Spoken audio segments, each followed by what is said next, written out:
Night crawler के first scene में main character लॉइस Bloom को दिखाया जाता है जो कि एक रेलिंग को तोड़ रहा होता है। साथ ही इसकी गाड़ी खड़ी होती है।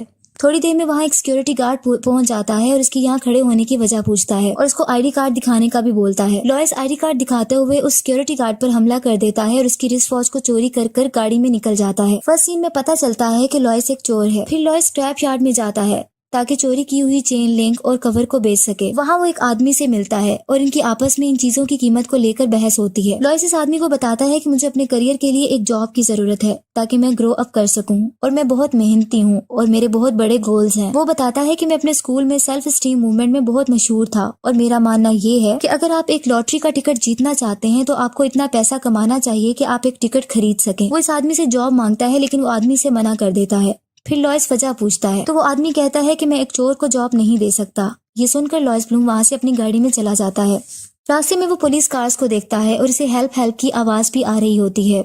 लॉइस अपनी गाड़ी को एक जगह रोक लेता है। वो देखता है कि एक कार को आग लगी हुई है और एक लेडी इसमें मदद के लिए बुला रही होती है। इसी दौरान वहाँ 2 पर्सन पहुँच जाते हैं जो कि फ्रीलांस फोटो जर्नलिस्ट होते हैं। एक ने हाथ में कैमरा पकड़ा होता है जबकि दूसरा इसका हेल्पर होता है। वो वीडियो बनाने लग जाते हैं जबकि 2 पुलिसमैन इस लेडी को जली हुई कार से निकालते हैं। ये देखकर लॉइस मुस्कुराता है जैसे इसके जहन में कोई आइडिया आ गया हो। वो कैमरामैन के पास जाता है और पूछता है कि क्या ये खबर सुबह की न्यूज में टेलीविजन पर दिखाई जाएगी और फिर इससे और भी मालूमात लेता है। इसी दौरान उस कैमरामैन को उसकी गाड़ी में रेडियो स्कैनर के थ्रू एक मैसेज आ जाता है जिसमें एक जगह क्रेस्ट रोज का नाम लिया जाता है। वो ये सुनकर चला जाता है लेकिन जाते जाते वो बता जाता है कि ये फुटेज लोकल स्टेशन न्यूज को बेचेगा। नेक्स्ट सीन में लॉइस अपने रूम में बैठा न्यूज चैनल्स को देख रहा होता है। फिर वो न्यूज सुनता है जिसमें बताया जाता है कि एक बैंक रॉबरी करने वाला शख्स ज्यादा नहीं भाग सका। फिर वो न्यूज चैनल्स को बदलता रहता है और एक चैनल पर वही न्यूज चल रही होती है जो इसने लाइव देखी होती है। इसके बाद न्यूज कास्टर बताते हैं कि CHP ऑफिसर का इस लेडी की जान बचाने पर शुक्रिया अदा करते हैं और ये बताया जाता है कि गाड़ी के टकरा जाने की वजह से आग लग गई थी लेकिन अब लेडी स्टेबल कंडीशन में है। इसके बाद लॉइस ब्लूम को पब्लिक एरिया में बैठा हुआ दिखाया जाता है और वहाँ खड़ी एक बाइसिकल चोरी कर लेता है और फिर वो एक शॉप में बेचने चला जाता है। शॉपकीपर को इसके बहुत से एट्रीब्यूट्स बताता है और हमेशा की तरह प्राइस ज्यादा लेने पर बहस करता है।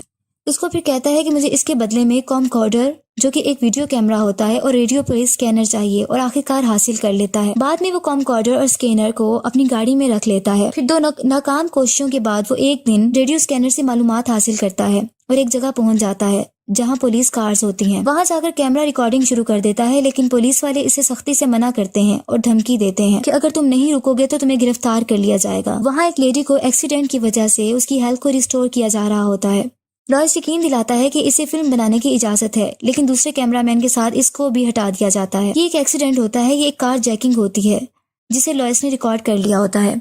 वो ये रिकॉर्डिंग लेकर लॉस एंजलिस के KWLA सेंटर में जाता है जो कि न्यूज चैनल से रिलेट करता है और वहां जाकर उसकी डायरेक्टर से मिलता है। लॉइस बताता है कि मेरे पास सेल के लिए एक कार जैकिंग की फुटेज है। फिर इसे पूछा जाता है कि तुम किसके लिए काम करते हो। लॉइस कहता है अभी तो मैं सिर्फ अपने लिए ही काम करता हूँ। लॉइस बताता है कि रिकॉर्डिंग जिसमें एक आदमी को गोली मार दी गई है बहुत बार, वो जमीन पर गिरा हुआ था और इसका बहुत खून बह रहा था। डायरेक्टर इस फुटेज को देखती है। इसके बाद असाइनमेंट और एडिटर के बारे में भी बताती है। लॉइस से पूछा जाता है कि तुम इस फुटेज के कितने पैसे लोगे तो वो $1000 बोलता है लेकिन डायरेक्टर इसे $250 देती है। फिर डायरेक्टर कहती है कि जाओ और जाकर अपने लिए कुछ बेहतर इक्विपमेंट्स खरीद लो जैसे कि एक डायरेक्शनल माइक और जहाँ जाओ ताकि वहाँ तुम एक छोटा सा इंटरव्यू कर सको। फिर लॉइस डायरेक्टर से बात करता है और वो इसे कहती है कि मुझे कांटेक्ट करना जब तुम्हारे पास कुछ ऐसी न्यूज हो। फिर वो बताती है कि हम क्राइम वीडियोस में इंटरेस्टेड हैं लेकिन सारे क्राइम्स की नहीं क्योंकि हमारे व्यूअर्स शहर के क्राइम्स में ज्यादा दिलचस्पी रखते हैं जो कि रेजिडेंशियल यानी रिहायशी होते हैं। इसके अलावा दूसरे एक्सीडेंट जैसे कि कार्स, बसेस, ट्रेन और प्लेन्स जिसमें आग लगी होती है उसमें भी इंटरेस्टेड दिखाया जा सकता है इनको। इसके अलावा वो ये बताती है कि इनको ग्राफिक होना चाहिए यानी बिल्कुल बेस्ट और क्लियर। लॉइस सारी बात को समझ जाता है। नेक्स्ट मॉर्निंग लॉइस अपने रूम में बैठा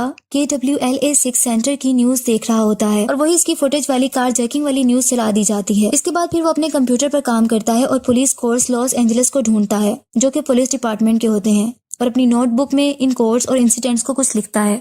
नेक्स्ट सीन में लॉइस एक होटल में आदमी का इंतजार करता है जिसका नाम रिक होता है। इसको अपने एम्प्लॉय रखने के लिए बुलाता है और इसका इंटरव्यू लेता है। लॉइस इसे पूछता है कि मुझे तुम्हें क्यों हायर करना चाहिए। इस पर रिक कहता है कि मेरी एजुकेशन अभी मुकम्मल हुई है और मुझे जॉब की जरूरत है और फिर वो ये कहता है कि मैं कुछ भी कर सकता हूँ क्योंकि ये मैं हूँ इसलिए मुझे हायर किया जाए। फिर लॉइस बताता है कि मैं एक कामयाब टीवी न्यूज बिजनेस करता हूँ और हम ब्रेकिंग स्टोरीज की फिल्म बनाते हैं। इसके बाद वो रिक को हायर कर लेता है। लॉइस इसको हर डेली वर्क पर $30 कैश देने के लिए मान जाता है और ये रिकॉर्डिंग रात की ड्यूटी की होती है। इसके बाद रिक इसे थैंक्स बोलता है। दोनों अपने वर्क पर निकल जाते हैं। गाड़ी में लॉयस इसको समझाता है कि वो पुलिस स्कैनर रेडियो से मालूमात लेता रहेगा और इमरजेंसी कॉल का भी वेट करेगा। फिर एक मैसेज कन्वे होता है और दोनों अपने काम पर निकल जाते हैं। रिक स्क्रीन को गौर से ड्राइविंग फास्ट होने की वजह से देख नहीं पाता। जब वो इस जगह पर पहुंचते हैं तो एम्बुलेंस जा चुकी होती है और सारा एक्सीडेंट मतलब सारी रिकॉर्डिंग हो चुकी होती है। लॉयस को रिक पर गुस्सा आ जाता है। रिक इसको बताता है ये इस वजह से हुआ क्योंकि तुम ड्राइविंग फास्ट कर रहे थे। लॉयस कहता है कि मुझे प्रॉब्लम्स मत बताना क्योंकि ये मेरे पास ऑलरेडी हैं। मुझे सिर्फ सोल्यूशन बताना ताकि हम मिलकर कोई फैसला कर सकें। और पहले नंबर पर जो कामयाबी पर चीज आती है वो आइडेंटिफाइड कम्युनिकेशन है। इससे पता चलता है कि वो यहाँ रिकॉर्डिंग नहीं कर पाते। फिर रेडियो स्कैनर से इंफॉर्मेशन लेते हुए दूसरी जगह पहुंच जाते हैं। वहाँ पहुंचने के बाद वो एक लेडी से बात करते हैं जो कि कहती है कि मैंने पुलिसमैन को बताया था कि इनके पास गन है लेकिन किसी ने कोई ख्याल नहीं किया। इसके बाद लॉयस घर के बाहर खड़े लोगों की रिकॉर्डिंग शुरू कर देता है जो कि आपस में एक दूसरे से बात कर रहे होते हैं कि हम यहाँ खिड़की से भाग रहे थे इतना तेज जितना कि भाग सकते थे। लॉयस चुपके से घर के अंदर चला जाता है क्योंकि बाहर हर चीज ओवर हो चुकी होती है और वहाँ जाकर रेफ्रिजरेटर पर लगी पिक्स की रिकॉर्डिंग स्टार्ट कर देता है और इसके बाद टेबल पर रखे हुए कुछ इनवेलप्स की भी रिकॉर्डिंग करता है। ये रिकॉर्डिंग देखकर वो KWLA सेंटर में जाता है और उसकी डायरेक्टर से मिलता है। डायरेक्टर इसको देखकर फैंटास्टिक बोलती है जबकि एडिटर इस फुटेज को पसंद नहीं करता लेकिन डायरेक्टर लॉयस की फेवर करती है। डायरेक्टर इससे पूछती है कि क्या तुम्हें ऑफिस में तजर्बा है, जिस पर लॉयस नो कहता है और बताता है कि मैंने ऑनलाइन स्टडी की है हर किस्म की चीजों की और मैं सारा दिन अपना कंप्यूटर यूज करता हूँ। फिर वो बताता है कि लास्ट ईयर मैंने एक ऑनलाइन बिजनेस कोर्स किया था और मुझे पता चला कि किसी भी बिजनेस को शुरू करने के लिए आपके पास बिजनेस प्लान होना चाहिए। फिर वो एक साइट के क्वेश्चन का बताता है जिससे कोई भी अपनी एबिलिटीज पर फोकस कर सकता है। सवाल होता है कि आपको क्या काम करना सबसे अच्छा लगता है। लॉयस बताता है कि इस साइट के जरिए इसने अपनी एबिलिटीज को इनहेंस किया है क्योंकि इस क्वेश्चन के जरिए आपको अपनी स्ट्रेंथ्स और वीकनेस की लिस्ट बनानी होती है। फिर वो बताता है कि मैंने दोबारा ये लिस्ट बनाई है और मैं अब सोच रहा हूँ कि टीवी न्यूज में मेरी दिलचस्पी है और ये काम मैं अच्छा कर सकता हूँ। डायरेक्टर ये सुनकर मुस्कुराती है और आउटस्टैंडिंग वर्क कहती है। उसके बाद लॉयस अपने कंप्यूटर में काम करता है और अपने कंप्यूटर में अपनी फर्स्ट रिकॉर्डिंग को कार चेकिंग क्राइम वेव का नाम देता है जबकि सेकंड रिकॉर्डिंग को हॉरर इन इकोपाथ का नाम देता है। इस तरह आहिस्ता आहिस्ता ग्रेट रिकॉर्डिंग्स होने लगती हैं। इस तरह की जबरदस्त फुटेज बनाता रहता है और एक्सपर्ट हो जाता है। इसके बाद दोबारा रिक और लॉयस अपने काम पर चले जाते हैं। दोनों गाड़ी में जा रहे होते हैं। रेडियो स्कैनर से एक मैसेज कन्वे होता है कि गाड़ी उलट गई है। ये वहाँ फौरन पहुंच जाते हैं लेकिन वहाँ खड़े परेशान आदमी से लॉयस कुछ पूछने की कोशिश करता है तो वो इस पर बहुत ज्यादा चिल्लाता है और कहता है कि चले जाओ, मैं 911 पर कॉल कर रहा हूँ। रात का वक्त होता है। लॉयस गाड़ी के करीब गिरे एक जख्मी आदमी को खींचकर आगे कर लेता है और अपने कैमरा से उसकी रिकॉर्डिंग शुरू कर देता है और उसकी फुटेज ले लेता है और वो बहुत खुश होता है। इतनी देर में वहाँ पुलिस आ जाती है और पुलिस कार्स के सायरन्स की आवाजें आने लगती हैं जिससे वो वहाँ से लॉयस और रिक चले जाते हैं। लॉयस ये फुटेज आकर नैना यानी डायरेक्टर को देता है जो कि इसे एक चेक दे देती है और इसकी काम को अप्रिशिएट करती रहती है। नेक्स्ट मॉर्निंग एक आदमी लॉयस से मिलता है और कहता है कि अपनी वीडियो को अपने लैपटॉप पर इंपोर्ट करो और वीडियो को कट किया करो और इसे फिर साइट FT पर अपलोड कर दिया करो। इसके बाद नोटिफाई करो कि तुम्हारे पास कुछ सेल के लिए है। फिर इसके बाद वो ये भी बताता है कि मैं भी पिछले 14 ईयर से नाइट क्रॉलर की तरह जॉब करता रहा हूँ और मैं चाहता हूँ कि तुम मेरी सेकंड वैन चलाओ और तुम अपनी सेल में जितना लेते हो मैं तुम्हें इसका डबल दूंगा। लेकिन लॉयस इसकी ऑफर को रिजेक्ट कर देता है और उसको थैंक्स बोलता है। फिर लॉयस KWLA की डायरेक्टर के साथ रेस्टोरेंट में खाना खाने चला जाता है और आपस में वो बातचीत करते रहते हैं। डायरेक्टर इसके काम से बहुत खुश होती है, मुकम्मल तौर पे अप्रिशिएट करती रहती है। नेक्स्ट टाइम जब वो KWLA सेंटर में जाता है तो वहाँ डायरेक्टर क्रैश के बारे में एक बात करती है और लॉयस कहता है कि मैं ये कहते हुए बुरा नहीं मनाऊंगा कि मैं सिर्फ स्टोरीज लाता हूँ जो कि ग्राउंड पर होती हैं। जबकि प्लेन क्रैश का वो पूछती है तो फिर कहता है कि ये मेरा काम नहीं है। लेकिन डायरेक्टर इस पर चिल्लाती है, कहती है कि तुम जानते थे कितना अहम वीक था ये, मुझे ऐसा चाहिए था कि लोग इसकी तरफ मुड़ जाते जिसका तुमने मुझसे वादा किया था। उसके बाद डायरेक्टर चली जाती है। नेक्स्ट में लॉयस को अपने घर में दिखाया जाता है। न्यूज चैनल पर लास्ट नाइट वो कार क्रैश की न्यूज आ रही होती है। वो लॉयस खुद को मिरर में देखकर वो पागलों की तरह चिल्लाता है और शीशे को तोड़ देता है। फिर घर से बाहर जाता है और गाड़ी तेज चलाता है। रात हो जाती है और दोबारा रिक और लॉयस वर्क पर निकल जाते हैं। हमेशा की तरह गाड़ी लॉयस ही ड्राइव करता है और ये नेक्स्ट लोकेशन की तरफ मूव करते हैं। वहाँ पहुंचकर लॉयस कैमरा लेकर भागता है और गाड़ी से निकल जाता है और वहाँ एक जगह चुपके से जाता है। वो देखता है कि घर के अंदर बहुत सी फायरिंग हो रही होती है और आवाजें आ रही होती हैं। लॉयस झाड़ियों में खुद को छुपा लेता है और दो आदमी घर से निकलकर गाड़ी में बैठकर चले जाते हैं। एक्चुअली वो दोनों क्रिमिनल्स होते हैं। लॉयस अंदर मूव करता है। हर तरफ खामोशी होती है। अंदर पहुंचकर वो डेड बॉडीज को जमीन पर गिरा हुआ देखता है और बहुत से ब्लड स्पॉट्स भी फ्लोर पर गिरे होते हैं। वो इनकी वीडियोस बनाता रहता है। एक्चुअली लॉयस पुलिस के पहुंचने से पहले वहां पहुंचता है। अंदर एक रूम में भी मर्डर हुआ होता है। फिर सब वो वीडियोस में कैप्चर कर लेता है और डर कर बाहर भाग जाता है। थोड़ी देर में पुलिस वैन सायरन्स की आवाजें आने लगती हैं। लॉयस जल्दी से अपनी गाड़ी में रिक के साथ बैठकर वहां से निकल जाता है और बहुत ज्यादा डरा हुआ होता है क्योंकि ये एक बहुत बड़ा केस होता है। लॉयस KWLA डायरेक्टर के पास जाता है। जब डायरेक्टर इसे देखती है तो वो गुस्से में होती है और पूछती है कि तुम मेरी कॉल्स को क्यों नहीं सुन रहे थे। इस पर लॉयस कहता है कि मेरे पास कुछ और है। एक ग्रेनेड हिल्स के घर पर हमला हुआ है और वहाँ 3 मर्डर्स हुए हैं। मैं वहाँ पुलिस से पहले चला गया था। सब ऑफिस के मेंबर्स इसकी वीडियो को देखना शुरू कर देते हैं जो कि ये फुटेज बनाकर लाया होता है। सेंटर की लेडी कहती है कि हम इसको ब्रॉडकास्ट नहीं कर सकते जब तक इनकी आइडेंटिटीज इनके रिश्तेदारों को ना बता दें। लेकिन डायरेक्टर कहती है हम फेसेस को पिक्सलेट कर देंगे। अब सब सोचते हैं कि इस न्यूज को चैनल पर चलाना चाहिए कि नहीं। बहस होती रहती है। लॉयस से डायरेक्टर इसकी प्राइस पूछती है तो लॉयस बहुत ज्यादा बता देता है। जैसे कि लॉयस कहता है $15,000, लेकिन डायरेक्टर नहीं मानती। लॉयस कहता है ये ऐसी फुटेज है कि लोग इस पर तवज्जो देंगे और मैं इसको किसी को भी सेल कर सकता हूँ।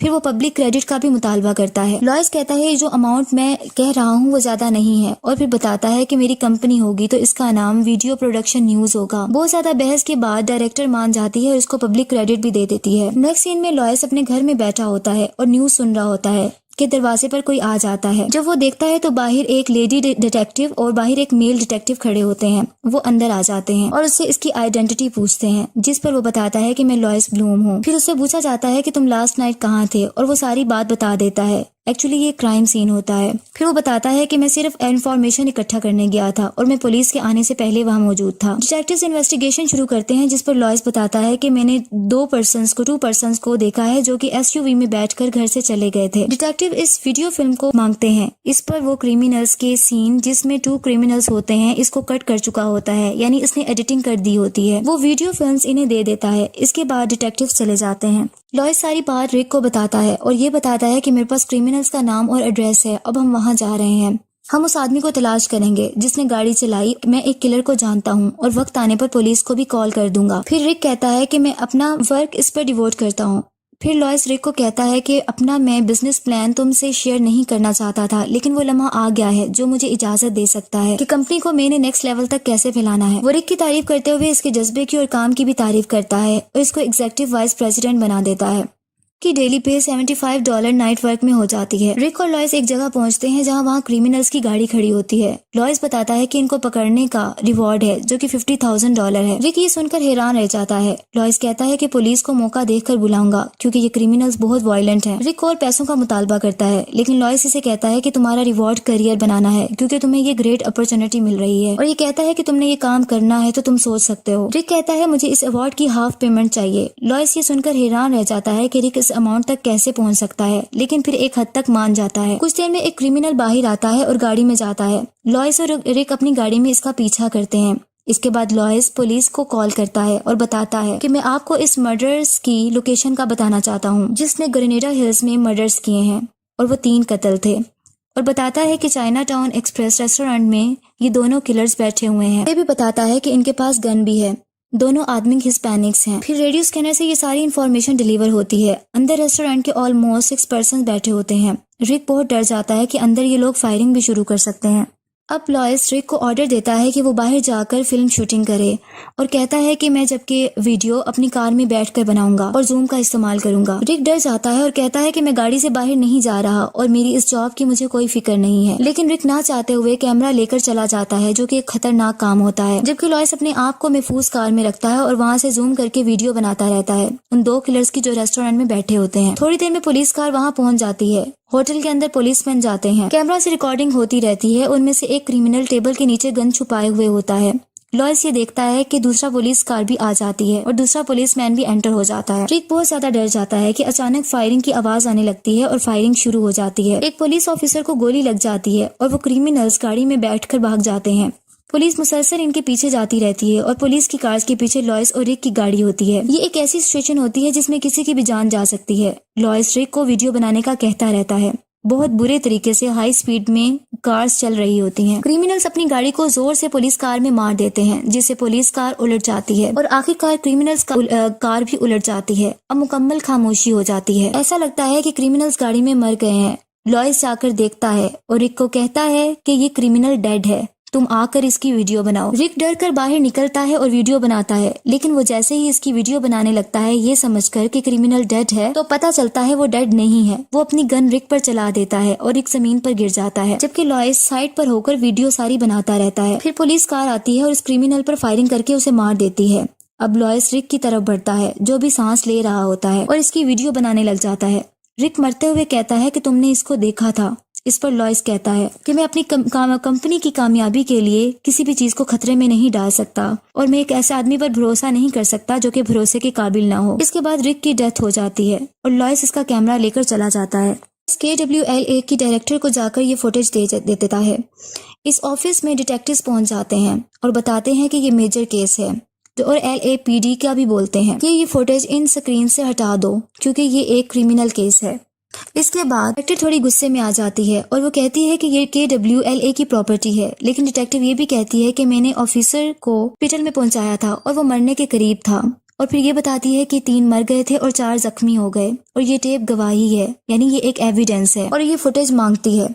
डायरेक्टर कहती है कि ये फुटेज एक न्यूज की है और इसको हमने एक आजाद कॉन्ट्रैक्टर को पैसे देकर हासिल किया है। अगर आपको ये इश्यूज हैं तो आप उस इंसान से मिल सकते हैं जिसने ये फुटेज बनाई है। डायरेक्टर को एडिटर बताता है कि पुलिस को ग्रेनेडा हिल्स में 50 पाउंड्स छुपी हुई कोकेन मिली है और ये घर पर हमला नहीं था बल्कि ये एक ड्रग रॉबरी थी। लेकिन डायरेक्टर कहती है ये एक शहरी क्राइम स्टोरी है जिस पर लॉयस ऐसा है जिसने हम सबको बहुत मुतासिर कर दिया है। उसके बाद वही डिटेक्टिव्स लॉयस को इन्वेस्टिगेशन के लिए बुलाते हैं और लॉयस अपनी मर्जी से उनके पास आता है। फिर वो बताता है कि मैंने ही 911 पर चाइना एक्सप्रेस का बताते हुए कॉल की थी और एक झूठी कहानी घड़ लेता है। इनके सामने ये बताता है कि इन 2 आदमियों को मैंने देखा और अपने एम्प्लॉय के साथ मैंने इनका पीछा किया और इनको पहचान लिया। जब इसे ये कहा जाता है कि तुमने पहले कहा था कि तुमने इन आदमियों को देखा ही नहीं, तो इस पर लॉयस कहता है कि जब मैंने इनको देखा था तो वो मेरे जहन में आ गए थे जिससे मैंने इनको पहचान लिया था और इनकी शर्ट के अंदर गन थी, इसलिए मुझे 911 पर कॉल करनी पड़ी। डिटेक्टिव कहती है कि तुम मुझे बेवकूफ नहीं बना सकते और ये सब तुम झूठ बोल रहे हो। रिक कहता है कि काश मेरा कैमरा पार्टनर यहाँ होता और बताता कि क्या हुआ था। डिटेक्टिव कहती है कि तुमने अपने पार्टनर को वहाँ डेड छोड़ दिया था, तुमने इसके मरते वक्त की भी वीडियो बनाई है। लॉयस फिर झूठ बोलता है और वो कहता है कि वहाँ एम्बुलेंस आ गई थी और वो प्रोफेशनल ट्रेन थे जिसकी वजह से मैंने उसे वहाँ छोड़ दिया था। ये सुनकर डिटेक्टिव चली जाती है क्योंकि वो साबित नहीं कर सकती कि लॉयस झूठ बोल रहा है।